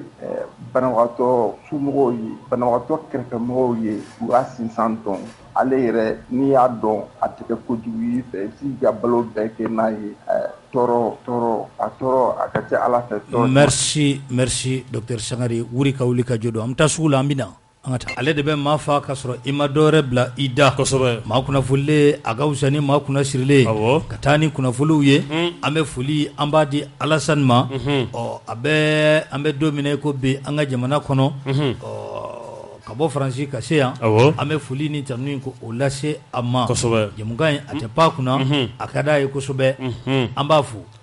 n'an y'ale fo an bɛ taa n'an bɛ taa an bɛ se Jangene dakurunɲɛ kelen b'i bolo ka da an ka sɔrɔsikɔrɔw olu ka kuma kan an ka taa ɲɛfɛ. Non sɔrɔsikɔrɔ ninnu a ye mun fɔ i b'a ye jamanaden fanba hakilina ye nin ye bi k'a fɔ ko Faransi tɛ dannama ye donc an ka ɲɛmɔgɔw u k'a lajɛ u k'u cogo dɔn. N'an bɛ kan kɔnɔ a bɛ fɔ olu de ma des réservistes. Voilà réservistes don n hakili la kɛlɛ dɔnniya b'o la mais n b'a jigiya ma d'a la n'an bɛna taa déjà fo ka taa an mago don an ka cɛkɔrɔbaw la bi Ala ka n'o kɛ olu ka to ladili la ani fɛɛrɛ ko dili cogo ɲuman non a ye kuma mun fɔ ne bolo an bɛ dugawu de kɛ dɔrɔn Ala ka kɛli sabati an ye ya Rabbi. Dɔgɔkun in kɔnɔ a kuma a cayara kosɛbɛ dɔw ko fɛn min ye dɔgɔtɔrɔ Choguel Kokala Mayiga k'a ye walan sɛbɛn dɔw ko k'a minɛra ka taa n'a ye katikaw fɛ yen kuma kɔni cayara kosɛbɛ yala nin ko in bɛɛ lajɛlen a bɛ mun de nɔfɛ a ŋunuŋunukan fɛn jumɛn de bɛ a ko kɔrɔ ɲininkali o kɛra a kan Susaba Kante ale ka wuli ka jɔ don min sɔrɔla an k'o lamɛn. Dɔgɔkɔnɔ tɛmɛlen ŋunuŋunukan caman y'a jira k'an ka premier ministre Dr Choguel Kokala Mayiga k'a ye walan sɛbɛn tile fila o kɔfɛ a yirala ka fɔ ŋunuŋunu ka ɲi ko kisɛ t'a la jɔn de bɛ nin waleya jugu ninnu kɔfɛ yala a tigilamɔgɔw ka laɲini ye jumɛn ye walasa k'o ɲininkali in jaabi an ye kuma galama tɛnkun maliyɛn dɔw la u ka jaabi o de filɛ nin n balimaw ani ɲakuma n balimamuso an b'i fana fo i ni ka ɲininkaliw la fɛn min ye ka Choguel kɛlɛ pour que an ka Asimi sɔrɔ ou soit ka Choguel bɔ yen ka na ni mɔgɔ wɛrɛ gouvernement kunna n'i y'a ta ka jateminɛ jamanadenw dɔw hakilina bɛ ka yira k'a fɔ jamana hakilina ta fɛn fɛn bɛ ka bɔ yen a bɛɛ bɛ ka bɔ Choguel de la k'a tɛ ka bɔ Asimi na o kan ka fɛn dɔ faamu k'a fɔ k'i kɛra chef du gouvernement ye gouvernement gestion a kalifalen dɔ de la président darila de k'i bila gouvernement kunna i b'a ye n'i bɛ baara la jamana kɔnɔ n'a tɛ taa président ka jimi sira fɛ a b'i changer parce que ale de b'i nommer donc fɛn min ye k'a fɔ ko wa ka Choguel bɔ yen pour que ka Asimi yɛrɛ sɔrɔ Asimi bɛ yen kaba de mais Choguel yɛrɛ kunkolo de man di dɔw ye n'u bɛ fɛ u b'a dɔn pɛrɛ ni Choguel bɔra yen u ka laɲini tɛ dɔwɛrɛ u ka laɲini tɛ Choguel ko ye dɛ u ka laɲini ye ka na gouvernement ye k'a déstabiliser de u ka laɲini ye Mali bɛ ka avancer min sɔrɔ terroristes kɔn k'a bɛɛ de déstabiliser u ka laɲini ye ka Mali bila sennankolo tagama na tuguni o de ka d'u ye sinon Choguel ko ku t'u la dɛ. An balima aw ni yantuma ne tɔgɔ Basiru Kante Choguel kɛlɛli ma daminɛ depuis bi bila ko tɛ ko caman kɛra dɔw yɛrɛ de bɛ yen nɔ a ta kunkolo man di olu ye naturellement mais ne ye mun fɔ maliyɛnw ye Choguel kanuni tɛ diyagoya ye mais Mali kanuni o ye diyagoya de an tile kelenna bɛɛ lajɛlen ma Asimi t'a kunfɛ a b'a dɔn bi ka Choguel garder a nafa min bɛ Mali yɛrɛ ka survie la et je suis sûr que u bɛna continuer tant que Choguel bɛ yen nɔ mɔgɔw bɛna continuer ka dankari transition na mais u tɛna se transition na parce que ala yɛrɛ bɛ transition in nɔfɛ a mana ten gansan ko dɔw de kɛra pour que transition in ka se ka sigi sen kan pour que surasiw ka se ka na donc aujourd'hui ala yɛrɛ tɛ sɔn transition in ka tiɲɛ ten mɔgɔ fɛn fɛn bɛna kɛ sababu ye ka transition in tiɲɛ ala yɛrɛ b'i occupé o tigi. maa min bɛ fɛ ka Choguel kɛlɛ pour que ka se ka Asimi sɔrɔ Mali ko nin c'est o tɛ Mali ka ɲɛtaa de fɛ c'est maa min bɛ Mali ka ɲɛtaa fɛ an filɛ yɔrɔ ma sisan i t'a fɔ k'i bɛ Choguel kɛlɛ kuma tɛ k'a fɔ k'i bɛ taa se Asimi ma Choguel pas regarder son passé a ye mulu kɛ ka tɛmɛ an t'o lajɛ bilen an bɛ ka président bɛ ka kɛ sisan an b'o de baara kɛ n'o de maliyɛn den bɛɛ cɛna n'a ye k'a fɔ mun bɛ ka kɛ sisan an ɲɔgɔn fana kɛ jamana nin kɔnɔ même ka gouvernement falen ko nin dɔgɔkɔnɔ tɛmɛlen ŋunuŋunukan caman y'a yira k'an ka premier ministre a ko filɛ sa o k'a ye walan sɛmɛ o tɛ jangine a ko filɛ nin ye an tɛna hakilina fɔ nin kan nin ye maaw ka hakilina ye ko bɛ Choguel bɛ dɔ fɔ a kan ayi filifɛ dun ne bɛ se ka fitinin min fɔ dɔrɔn fitinin o de y'a ye c'est-à-dire Choguel ka bilali n'a ka tagali a kuma tɛ dɔwɛrɛ ye koyi Mali classe politique ka bɛnbaliya in dɔrɔn de don a kuma bɛ bɔ olu de fan fɛ a fɛn bɛɛ ye au côté de et puis une chose est sûre Choguel quand même est rentré dans l'histoire aux côtés de Patrice Lumumba awɔ a ye kuma min fɔ ONU na a ye kuma min fɔ ONU na an ka politiciens yɛrɛ ko k'olu tɛ se k'a fɔ politiciens dɔw ko k'u tɛ se k'a kuma fɔ donc ne bɛ dan o yɔrɔnin dɔrɔn ma Choguel ka démissionner a ka bila Asimi fɛ o tɛ kuma jan yɛrɛ bɔ e yɛrɛ bolo ayi tabarikala Russie ale ni Ukraine bɛ kɛlɛ la jangine ne ko jɔn bɛ jɔn kan hali sɔgɔma ne bataki minnu ye a bɛ ka karanga daw sɔw da la de Poutine yan Ukraine da la Kiev a bɛ ka a sera capitale la a sera yan a bɛ ka tɔ la minimini de ka fiɲɛ tigɛ la jɔn ma ye dɛ a b'u bolo Choguel bɛ dɔ kalama a kibaruyaw la a bɛ cogo di bi bon a kibaruya kɔni Russie ni fɛ Ukraine ka ko bɛɛ b'a dɔn ko Poutine kɔni sɔgɔma ale de bɛ sanfɛ toujours a kura tɛ ka je ci dɛ a bɛ ka je ci nka a bɛ ka ci ni hakilisigi fana ye sabula Russie mago bɛ Ukraine la ni waleya mun yɛrɛ ni a bɛ ka kɛ ni Russie fɛ u yɛrɛ n'i y'a jateminɛ i b'a ye k'a fɔ k'u fɛ la ko tɛ sinon nin kɛlɛ nin tɛ wagati ko yɛrɛ en une seconde Russie bɛ se ka Ukraine ko ban mais n'i y'a ye halisa a bɛ ka se nin ma donc ce qui veut dire que Russie mago bɛ Ukraine na halisa don n'a nataw la ka se ka baara ɲɛnamaw boloda n'u ye kɛlɛ in yala a kɔlɔlɔ jumɛn de bɛ se anw ma Chagri Aboubacar Guindo ale ye maliyɛnw ɲininka u ye min fɔ an ka jɛ k'o lamɛn ka kɛ ni kɛlɛ mun bɛ Irisi jamana ani Ukraine jamana ni ɲɔgɔn cɛ n'o daminɛla n'a bɛ dɔgɔkun 2 bɔ o kɛlɛ in kɔlɔlɔ bɛ se ka kɛ jumɛn ye an ka jamana kan n'o ye ban Maliba ye o hukumu kɔnɔna na an y'an ka micro ta ka wuli ka don dugu kɔnɔna na ka maliyɛnw ɲininka o hakilina la an ye mun sɔrɔ an ka jɛkulu lamɛn ɲɔgɔn fɛ. Ne tɔgɔ ye Mohamed Kulubali Niger wa kɔlɔlɔ b'a la kɔlɔlɔ mun b'a la c'est-à-dire guerre économique de don donc aussi fɛngɛ minnu bɛ ka ben embargo minnu bɛ ka ben Irisi kan anw b'a conséquence sɔrɔ an b'a sɔrɔ pétrole la an b'a sɔrɔ gaziw ni fɛngɛw la parce que olu fanba bɛ bɔ yen dɛ même si an ka buru ni fɛngɛw a bɛɛ bɛ se ka yɛlɛ ka sababuya k'olu ye parce que an ka farine ni fɛngɛ ninnu farine mugu ni fɛngɛ ninnu a caman bɛ bɔ olu ka côté de la donc an b'a conséquence sɔrɔ parce que embargo ninnu bi ka sababuya ye ka anw ka fɛngɛw bloqué quoi donc matériel ni fɛngɛ ninnu ka bloqué donc n'o dun bloqué la diyagoya anw b'a conséquence sɔrɔ. Bon fɛn min kɔni ye Irisi ni Ukraine ka nin kɛlɛ in ye a kɔlɔlɔ bɛ se Mali ma cogo bɛɛ la hali ni mɔgɔw t'a santi diplomatiquement conséquences b'a la Mali la et puis sur tous les plans bi bɛɛ bɛ min ye ɲɔgɔn fɛ o ye k'a fɔ Irisiw jɔyɔrɔ ka bon pétrole ko la bon hali n'a ma conséquence a kɔlɔlɔ y'an ɲɛ la an balima minnu bɛ diɲɛ fan wɛrɛw fɛ olu bɛ se ka kɔlɔlɔ sɔrɔ n'olu y'a sɔrɔ a bɛ komi an y'a sɔrɔ. Bon ka taa sɔrɔ fɛnɛ a conséquence ba dɔ fɛnɛ ye jumɛn ye an bɛ se k'o fɔ n'o y'a conséquence ɲuman da fanfɛla ye bi Irisi bɛ ka min kɛ Mali ye donc o ma dogo mɔgɔ si la ni Irisi ni mɔgɔ bɛ ɲɔgɔn na donc an yɛrɛ ka Irisiw ka jɔyɔrɔ ye o la a b'a to an jigi bɛ fa Irisiw la an bɛ fɛn dɔ dɔn Irisiw la an tɛ min dɔn la ka kɔrɔ donc an b'a dɔn k'a fɔ hali ye sɔrɔ Mali dɛmɛli la minnu fanga b'u la barika b'u la donc an bɛ se ka fɔ olu bɛ conséquence an bɛ se ka min y'a ko la. Merci voilà a faamuna a kɔlɔlɔ kɔni b'an kan o a kɔlɔlɔ b'an kan hali ka da taji ma taji a kɔlɔlɔ b'an kan an yɛrɛ tɛ diɲɛ bɛɛ bɛɛ y'i ta sɔrɔ a la ko si tɛ pasa kɛlɛ la o y'o ma yɛlɛ i kan mais kamalennin a ye fɛn bɛɛ Poutine bɛ deli de a ye fɛn bɛɛ kɛ catiribɔ ye a bɛ deli de n tɛ catiribɔ dɛ kabini a daminɛ ale ye kuma a kuma le na ko film de bɛ ka tourner o a ko a ka baara yɛrɛ t'o de ya k'ale tɛ don o tan na donc a y'o kibaruya fɔ ne ko kabini ko daminɛ ne kun y'o fɔ an tun tɛ se yan dugu tiɲɛnen filɛ nin mais bi ne nana bɔ k'a fɔ ko e t'o don o la k'olu yɛrɛ ma labɛn ko k'e kunbɛn u y'i nɛgɛn k'i kɛ ba falen kan kabako don et puis Jean-Yves Le Drian mun kan na u b'o kelen de kɛ Poutine na donc ce qui veut dire que gɛlɛya diɲɛ bɛɛ kan k'i sigi n'a ye parce que ko américains kɛlen don bi ka u bɛ donna jamanaw kan k'a fɔ k'i kana fɛn san Irisi bolo u bɛ gouvernement u bɛ se ka u influence bɛ se ka boli minnu kan u bɛ k'olu influence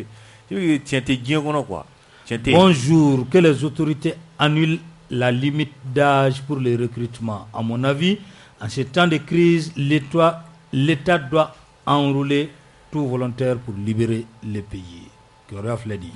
Ni ale hakilina ye. An b'a fo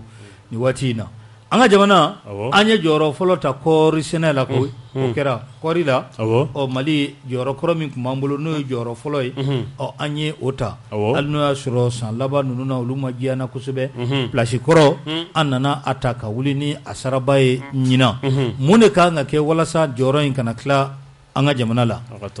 Dadɔ Kulibali ale ye ɲinini kɛ a ko kan an t'o lamɛn.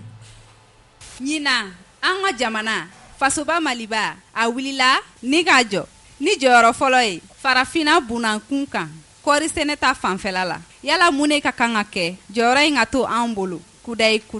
an ye ɲininkali k'o la fasodenw la jaabi min sɔrɔla o de filɛ nin Cheikh Zumana Kulibali bon kɔɔri ka jɔyɔrɔ fɔlɔ sɔrɔli sɛnɛkɛlaw cɛsirilen no baara la mais min ye gouvernement ye ani financement ani gouvernement bɛ ci lasigiden minnu bila u ni sɛnɛkɛlaw ni ɲɔgɔn cɛ bon o baara gɛlɛya caman mi bɔ yen na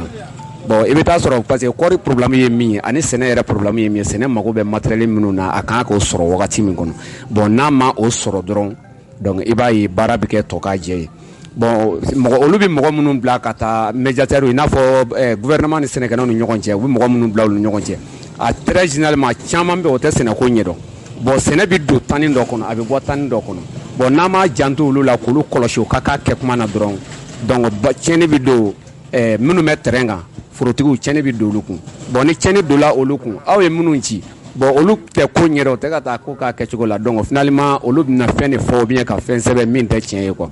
donc a b'a jija sanfɛla ni dugumana olu ka se ka ɲɔgɔn sɔrɔ cogoya min na pour que kɔɔriko ka se ka taa cogo la bon n'a fɔra ko kɔɔri kɛla jɔyɔrɔ fɔlɔ ye ko ɲuman don bon gouvernement yɛrɛ bolo kɛrɛnkɛrɛnlen ɲɛna an ka jamana in financement n'a sɔrɔ la kɔri jɔdaba b'a la mais ni a ma ɲɛ k'a fɔ ko kɔri jɔdaba b'a la minnu bɛ sɛnɛ kɛ olu fana musakaw ka se ka sɔrɔ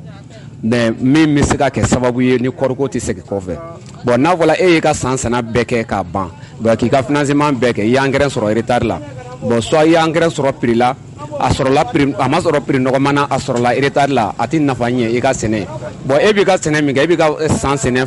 fangaman de kɛ kɔri ye bon sisan ni e y'i ka san sɛnɛ fangaman kɛ kɔri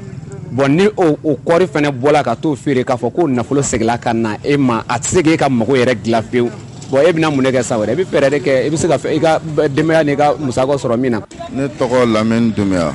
an bɛ dugawu de kɛ halisa maliyɛnw an k'an cɛsiri an k'an ka kɔɔri sɛnɛ ta ba la n'an y'a ta ba la a ka ca Ala fɛ an bɛ to première la toujours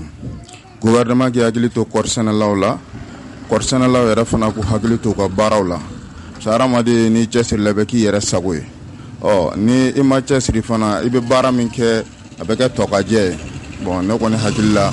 a bɛ cɛsiri de demander toujours. Merci. A bɛ cɛsiri de demander toujours. Filifɛn e fana hakilina o ye wa walasa an ka to jɔyɔrɔ fɔlɔ in na. Kɔɔri ko kɔnɔna Mali ka jɔyɔrɔ fɔlɔya o ti ko kura ye an y'o caman sɔrɔ ka tɛmɛ hali n'a sɔrɔ san laban ninnu kun tilala na tɛmɛna a kun minɛna na ka da ko caman kan mais kɔɔri sɛnɛ yɛrɛ ti problème ye Mali la c'est-à-dire an ka kɔɔri sɛnɛlaw ko k'u tɛ kɔɔri nafa sɔrɔ o gɛlɛya b'u kan bon filanan fana ni kɔɔri fana bɔra a prix ko kun kuma ka ca n t'a dɔn sisan Fransi de kun bɛ prix fixé o bɛ bolo min o banna pewu d'accord bon après n'anw yɛrɛ bɛ se ka usines jɔ i n'a fɔ u kun bɛ ka Comatex ko kuma min fɔ sisan an ka se an ka kɔɔri kɛ an yɛrɛ sagola finiw ye k'u don an kan na bon ne bolo fana k'u ɲɔgɔn tɛ kosɛbɛ quoi. Tabarikala Dakunya Kele Cheikh mas kɔɔri ko hukumu kɔnɔna la sababu u b'a kɛ cogo bɛɛ la dɔrɔn i n'a fɔ ni samiya ni fɛn bɛ ka se sababu engrais ni fɛnw k'u sɔngɔ nɔgɔya sɛnɛkɛlaw fana ma o b'a to sɛnɛ bɛ yakubaya o b'a to u mago bɛ mun na u bɛ se k'o sɔrɔ donc o de ɲɔgɔn tɛ yen. Yamadou Keita, commune 3, notre effectif ne nous permet pas d'engager plusieurs fronts dont on a besoin aujourd'hui. Donc on doit demander à tous les Maliens de participer à l'effort de guerre en octroyant une partie de nos salaires. Il y a des doni boyga sarala kado effort de guerre là. Non, kojugute, aucun sacrifice n'est de trop. Dangana nyone kitu Mali be dangu munabi. Ne ofo wakati dɔw la mɔgɔ dɔw tɛmɛna no. Mɔgɔ kun bɛ siran k'i kunfɛn bɔ ka d'u ma parce que hali n'olu kun b'i kɔlɔsi olu b'i yɛrɛ mugan kuma t'i bolo ta ma. O mɔgɔ tɛmɛna yan. Bon filifɛn kuma min fɔ kɔriko la an kana ɲɔgɔn mɔgɔ dɔw ye kɔriko u ye politique don a la kojugu parce que ne hakili la kalata dɔ kɛra nɔ mun kɛra kɔɔri sɛnɛlaw la donc a kɛra donc jamana yɛrɛ ka a lajɛ fɛn dɔw bɛ yen politique kana taa dolu la ni politique donn'o la a bɛ kɛ baara ye yɔrɔ ɲinan an ye gɛlɛya caman sɔrɔ donc an da sera a ma yan nɔ tuluko ta fan fɛ kɔrikolo tulu bɛ bɔ a la bagan dumuni bɛ bɔ a la sɛnɛkɛlaw yɛrɛ bɛ fɛn caman sɔrɔ a la donc an ka tulu dɔw bɛ yen dɔw bɛ bɔ kɔfɛ ka na mais an bɛ tulu mun dilan n'an ka kɔrikolo yan nɔ mun bɛ bɔ kɔfɛ ka na o b'o dafa mais i y'a ye kɔrɔlen an bɛ mun bɔ anw fɛ yan nɔ fɛn ma se ka sɔrɔ donc o la kɔfɛta mun bɛ na gɛlɛya nana tuluko ninnu da dumuniko taw fan fɛ kɛrɛnkɛrɛnnenya bi bi in na Sɛki ye mun fɔ kɔri a ka se a seyɔrɔ la a wagatiw la samiya mana ban kɔri ko baara bɛ daminɛ kabini o wagati jamana ɲɛmɔgɔ cɛ ye kuma mun fɔ k'a fɔ ko minnu bɛ taa kɔri ko sɛnɛko ciw la ko sɛnɛkɛlaw tɛ u tɛ sɛnɛw ɲɛdɔn tiɲɛna o fana ka dabila sa u kana kɛ pɛrɛdiyamu ko dɔrɔn ye ani taa ni ka segin ni prime ko mun bɛ se a la u k'olu bila olu ka baara kɛ a banna. Merci ni Ala ye bi kunɲɔgɔn jira n na an ka jamana ani Tunisie masara an ka sɔ an b'a kɛ taa la. An b'o kɛ taa la i bɛ numéro 10 de dɔn wa. Ayi 7 n tɛ n ka numéro f'i ye. O sera dogoli la de. Yanni ka t'o di ka morikɛ ma k'a fɔ i b'a ye k'a fɔ sedubilen billet 5000 5000 tickets 5000 tickets a y'o san ko k'o di supporteriw ma Jɛnɛpo ale ye billet 500 500 fɛn min ye Bozo Mungoro ale ye billet 100 100 tickets yala nin bɛɛ lajɛlen nafa jumɛn bɛ se ka ye a la an ka dolantan natɔ kɔnɔ Seydou Jara ale ye ɲininkali kɛ maliyɛn dɔw la o ye jaabi min di an ka jɛ k'o lamɛn. walasa k'an ka dolatanaw kɔkɔrɔma don dolatana mun mana kɛ Mali ni Tunisie ɲɔgɔn cɛ Mali la yan nɔ an ka dolatana kɔrɔ dɔ n'o ye Seydou Keita ani Musa Janabu n'o y'an ka dolatana ye ka taa se Bozo Mongoro ma u y'u bolo don jufa la ka tige dɔw san walasa mɔgɔw bɛ se ka bɔ ka taga an ka dolatana ninnu kɔkɔrɔma don o hukumu kɔnɔna la an wulila ka maliden dɔw ɲininka tige ninnu tilacogo ɲuman na walasa jama bɛ se ka bɔ i n'a fɔ kɔnɔkulu an ye mun sɔrɔ o de filɛ nin ye. Salif Berté bon ne sigilen don Banankabugu la yan.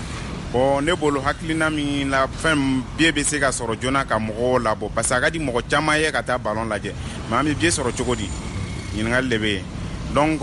quartier ou bien commune kɔnɔna na jeune sportif minnu bɛ ballon tan ko fɛn ninnu ɲɛma donc a ka ca ala fɛ n'a ye bie distribuer olu la ou bien ka mɔgɔ caman wele k'u la faamuya bie di cogo la donc o bɛ se ka kɛ sababu ye ka mɔgɔw labɔ cogo min na quoi donc ne kɔni hakilina ye o de ye. Bon ne tɔgɔ Mahamadu Sisoko. Bon ne ye commerçant ye ne kɔni hakilila ye min ye dɔrɔn bien ninnu salen kɔ an ka gɛriw fɛ gɛri kɔrɔ ninnu fɛ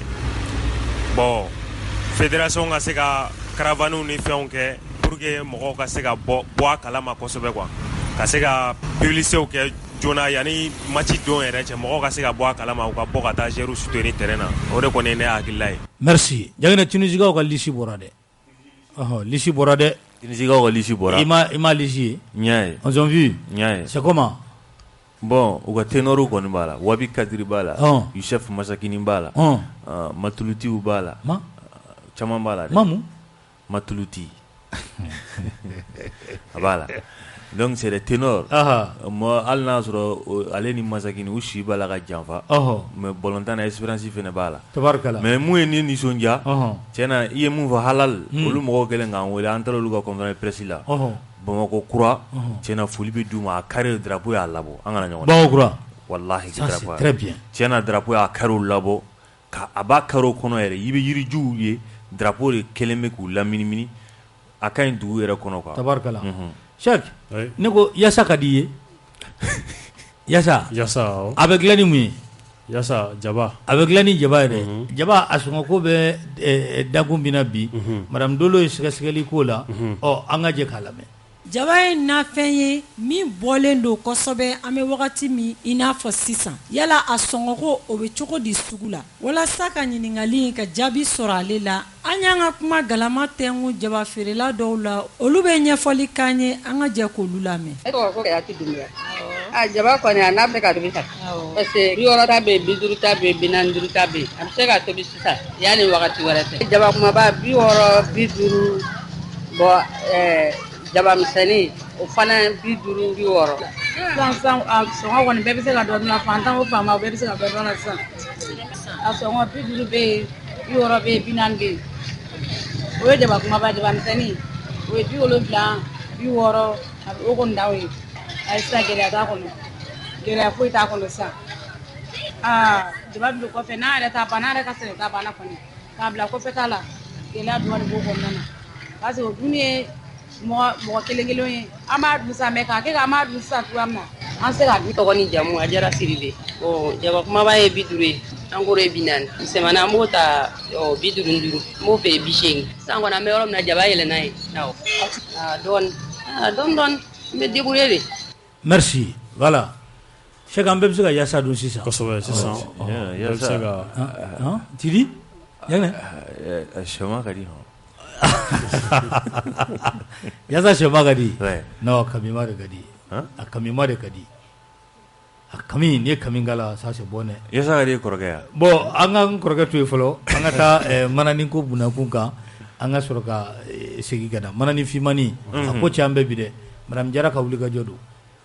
manani fimani ni bɛɛ b'a wele ko filafila manani a kɛn bɛɛ maaw mago ɲɛna in bi kosɛbɛ a dun kɔlɔlɔ bɛ se ka kɛ mun ye ka ɲɛsin an ka sigidaw ma an ka baganw a n'an yɛrɛbakuma an y'o ɲininkali kɛ maa dɔw la an ka jɛ k'u lamɛn. Bon ne bɛ emballage papier de kɛ minɛnw bɛ bila minnu kɔnɔ et tout walasa ka se ka dankari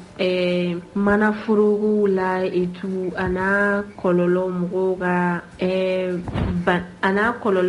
ka santé ma ani sigida laganani ma quoi. Donc min ye mananinko ye fɛn ye min bɛ sigida la tiɲɛ a fana bɛ kɛ sababu ye ka bana bila mɔgɔw la donc a bɛ environnement polluer o a inconvénient filanan fana o ye a bɛ dugukolo tiɲɛ n'a ye dugukolo tiɲɛ sumanw tɛ sɔn n'a bɛ sɛnɛkɛyɔrɔ la bon inconvénient sabanan a bɛ ji tiɲɛ baji ni kɔgɔji fɛn o fɛn n'an sera a kɔnɔ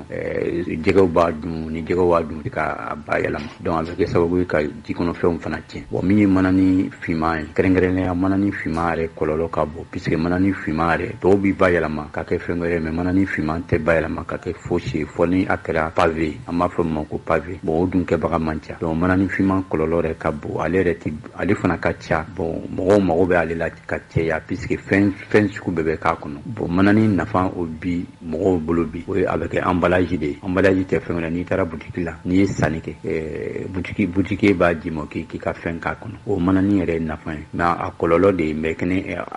de bɛ environnement k'a tiɲɛ a kɔlɔlɔ. Merci a kɔlɔlɔ o bɛ environnement tiɲɛ dimanche yasa c'est bon dɛ Cheikh Sidibe i tɔgɔma ko ka kan ka yasa kɛ dimanche natɔ. Ok. Bon est-ce que le dimanche jamais dɔ tɛ yan. Jamais bɛ. A banna. Dimanche jamais. Ko tigɛrɛ yɛrɛ ka d'ale. N kɔrɔkɛ jumɛn a gama accompagné de Touloublé. Ko n'o tigɛ. Ok bon Nana Cissé cɛ ale nana a bɛ vesti la bi vesti y'a minɛ kosɛbɛ vesti finman ani karavati jɛman voilà an b'a fo kosɛbɛ dakuruɲa kelen an ka taa an ka sira d'ale ma ale ka fɔli duman ta ni ka dugu la ɲɛnajɛ filifɛn manako la ayi foli kɛ d'accord manako to yen chef an bɛ foli kɛ abada an bɛ bɛɛ lajɛlen fo ni Ala sɔnna ko k'an bɛn an ɲɔgɔn yɛrɛ ma tabarikala bonjour mas oui Jangina aime les haricots.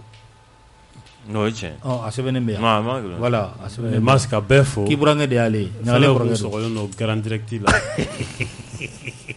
Ka bɛɛ fo fɛn kun sɔgɔlen don an na sɔgɔmada in na. Ni Ala sɔnna. Bɛɛ fo. K'Ala ka juma wɛrɛ ye. Ya Rabi Sidibe. Ka bɛɛ fo maa kun sɔgɔlen b'an na an ka foli b'u bɛɛ. Ala ka juma yɛrɛ d'an ma. Jamana Ala k'a basigi. Ami. Ala kana jugu Ala kan'u sanna. Ami. Minnu b'an kɔ tiɲɛna Ala ka ko dɔ ko mun ma u ɲinɛ anw kɔ. Tabarikala. En 2018 la France a élu le néant et elle est tombée dedans. Merci. 14h pile kutuba kɛnɛ an b'a sigi ka daminɛ nɛgɛ kɛ 14 ka taa bila 15 la ni 15 dana gosira sa Wuri Yɔrɔ Sise ale bɛna déplacer ale ni olu bɛ kari ɲɔgɔn na ka daminɛ 15h ka taa bila 16h la mais 14h pile kutuba kɛnɛ a bɛ sigi je an b'a ci makɔrɔnkɔ la bi Ala ka Mali kisi wassalam.